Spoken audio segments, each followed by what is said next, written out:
Yeah, I acknowledge that it's all a little bit over dramatic, but I'm glad that we're here. May I introduce the world once again to my dear friend Clare Gibson of Stagefrights, a person who conspires to get people to communicate more effectively with each other by breaking the ice and getting them to dissolve into a fantasy world where they can be all friends with each other, which is hopefully transmits its way to real life as well. From Stagefrights, welcome, Clare Gibson. Thank you, Gareth. It is, as always, a delight to be in your company. Oh, no, here's the thing, right? When I first met Clare Gibson, she'd had the germ of an idea that was translating into fact. And there were 3 levels to it. There was actors, everybody eating food, ooh, someone's died, and working out who killed them, etc., etc.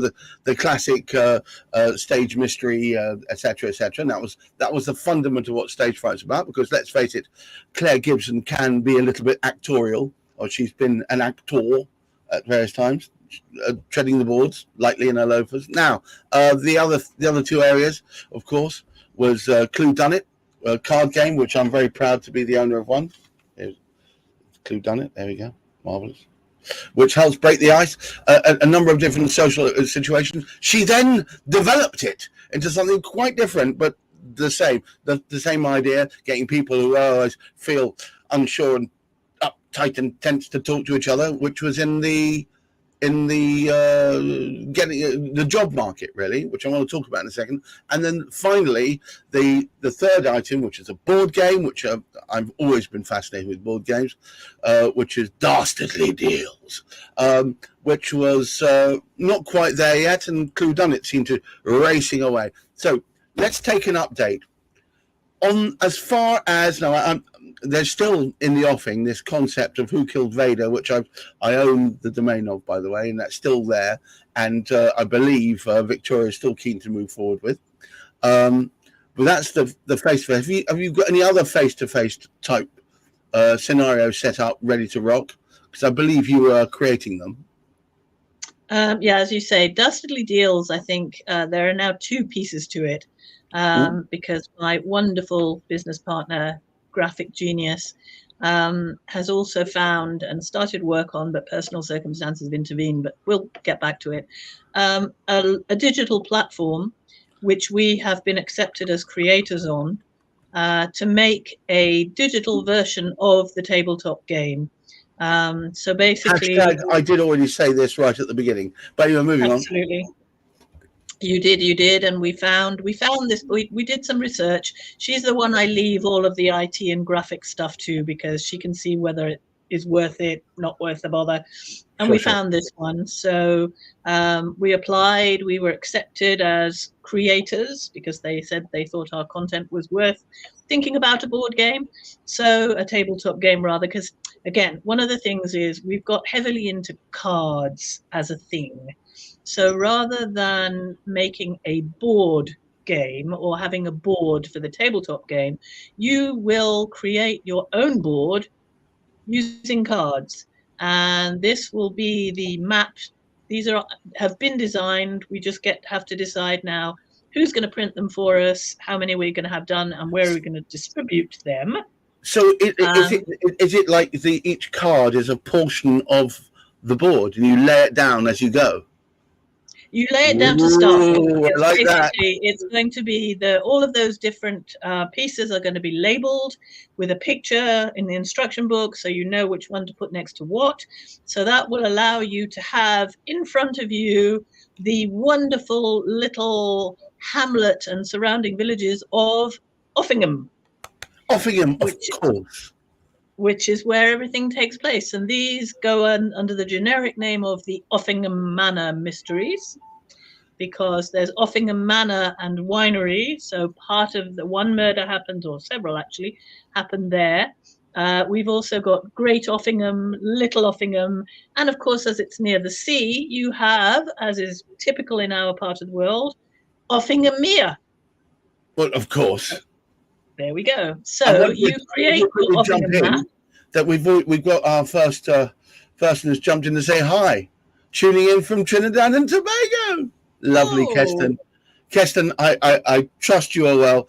We're talking about Clare Gibson and the various offshoots from her Stagefrights organisation, and particularly a board game where the actual board is built up from the cards that you hold. Each person holds their hand. So I assume, are there two sections of the game? One where you build the board and one where you play the game, or is it all in one? Basically, that's one of the how long is a piece of string. I think what would make the most sense to people, depending on the circumstances, because we are pushing quite hard with a number of different venues and collaborators, shall we say, to have this game as what back in the day when I was writing sketches with a very good friend, a British friend living in France, we used to do the Christmas party, and we wrote a panto specially for each party, and it was known to everybody as the intercourse panto. It's behind you. Sorry. Exactly, because you had a stage, an act of the panto in between courses of the meal. So that's what we're looking at. We're looking at an intercourse dastardly deals, so that people she said will the I word. She said the I word on live stream. It means interaction between human beings. I'm aware of that. There you go. I'm all for that. Interaction between human beings without necessary need to wipe up the wet spot afterwards. Now, moving on. So okay, well, that to me that is great news. So you've got this board game which builds itself as it goes, which has got based in Little Offingham. Well, it can be Offingham, it can be Little, Great, or Offingham Mere, but fundamentally this is the Offingham Manor, because the Offingham Manor mysteries. Yeah. Wonderful, fantastic. So that's going to be. When do we get to see a version of this? I'm obviously first weekend, but this is where we are going to bite the bullet and say, look, we're going to focus on this. Clue Done It has already started to get interest. I'm still pushing that, of course, but we need to talk about that in a second, because there were two offshoots from the original one. This, ladies and gentlemen, which I'm going to actually show you I'll show see if I can get it to remain static long enough. There we go. There's a QR code. There's never mind. So Clue Done It, which was the game. This is the networking edition, designed originally so that in face-to-face networking, people who are disparate groups of people who normally have never touched base with each other before can find a way where suddenly they are talking, and it just gets them all off the sofas and nattering with each other, which is a great thing. But then you came up with two other versions. Would you talk to me about them? Absolutely. Well, they're ready to go. We just have to decide on the what, when, print, run whole thing. There is one which was what sparked the original idea, ironically, and the networking took over it, which was weddings. So obviously, we're not talking about murders here, but we're talking about incidents. And so although somebody, when I went to a wedding planning event, said to me, oh, as long as it's the mother-in-law, I can see that at a wedding. So anyway, it's not. The wedding version that we have at the moment is called the Cake Stand Caper, because it's about the theft of an antique wedding present Georgian silver cake stand. Of course. That's that one. And then finally, the one which I really would like to find takers for, because I think it can help in today's climate when we know there are so many people looking to get into or back into work. Right. And it's a way of doing away with the deathly mock interview, which is what a lot of agencies, recruiters, etc., I worked for one, I know, will propose as how do you prepare for a job. Whereas this one is more fun. It's a game again. It's not about a who done it, it's who got the job. So instead of getting clues to a crime, you're getting feedback from an interview panel who've had 3 candidates, all of them qualified in different ways. You've got clues, you mingle around in the same way as with all the other icebreaker Clue Done It's, and then you get back to your team and you say, okay, so who do we think got the job offer and why? And then you'll have a debrief on it. And it's a way of getting people thinking about all these classic stuff. It's fun. It's not fun. It's not stayed. It's fun, isn't it? It's fun, and also it's not you putting your neck on the line. Ooh. There we go. It's not about you. It's about the applicant. So you are thinking about all of these famous soft skills, hard skills, whatever, but it's not your neck on the line in a mock interview. It's theirs. Right, well, look. So look, it seems like this is absolutely something that could help, because doing this thing under normal conditions, mock interviews, is dire. And most people would rather, walk over a bed of molten lava than do that. But this sounds like a bit of a laugh, dare I say it. It is. It's like all games. I think, games have a serious purpose, all of them, be it because enjoyment is serious. When you think about it, if you're just playing a game for the sake of playing a game, that is getting all sorts of things going in your brain, all of the dopamine, etc., etc. It's the feel-good factor, but it's also bonding. Games bond you with other people. And if they can be fun games, light-hearted, okay, maybe the bond doesn't last a lifetime, but it doesn't matter. It's a way of spending time productively. So having a game, doing a game, playing a game is a good thing. And if it's also a learning game, because some of the Cluedonets can be team building, it can be about company values. I talked to a lady, in fact, another lovely lady from Trini, who wanted to use it as part of a team building exercise because they had values about consensus building, not being over dominant. And that's a whole part of the Cluedonet rules of the game. You have to come to a decision collectively. There isn't a one person veto vote.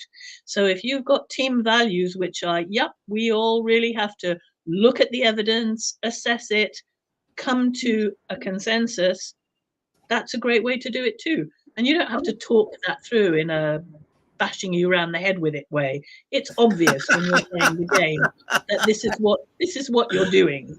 But it's a good way to open people up to talking about that, to thinking about it, because very often, again, those company values discussions are pretty grim. If you're just I welcome anything that makes the process of getting back into work, to facing your fears, talking to people about why you're the right person for a job, any of these things that makes this something that's not to be feared, but something that could even be enjoyable. I welcome all of that, because I think it's frankly some of the scariest thing. I know that there are many people who have perhaps been let go or been made redundant or whatever it is, during, post, just after, post pandemic or whatever, who are, how should I put this, of an age where it might feel quite difficult to get back into a role through their own perceived, sometimes real, feelings of being too old, or not, the rest of the team being youngsters skipping around gaily while, all of that. And I think this may help dispel some of those. If you realize your own value, if you can feel that you can put your point across without feeling like a complete plum while doing so, then that's all to the good. So just before we sign off today, I want to acknowledge something as well. We're working with Clare a few months now, and we've gone from not quite knowing exactly where the niches are for these products and services to being ever more clear, and I think that needs to be acknowledged. I think that's quite a seismic shift in many ways, and I think the more people that understand how either getting groups of people to communicate better, right up to making it easier for you to understand your own value and therefore be more effective at job interviews and so on.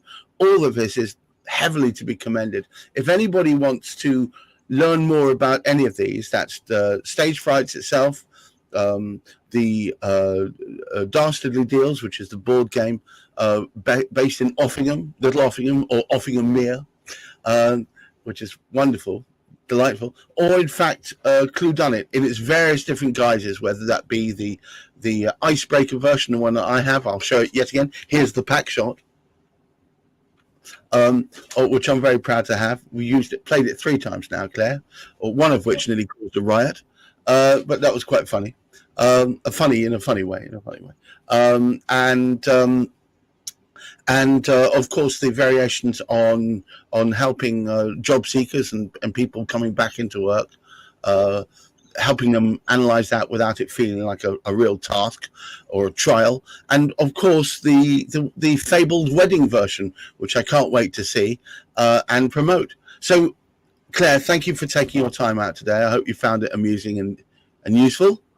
And as always, and Gareth, if this focus has been achieved, it's 175%, if not more, due to you. Thank you very much for everything. Oh, really, no thanks required, because I've enjoyed every second of it. It was not a job; it was fun. Fun with a little bit of money at the end of it is the best kind of fun.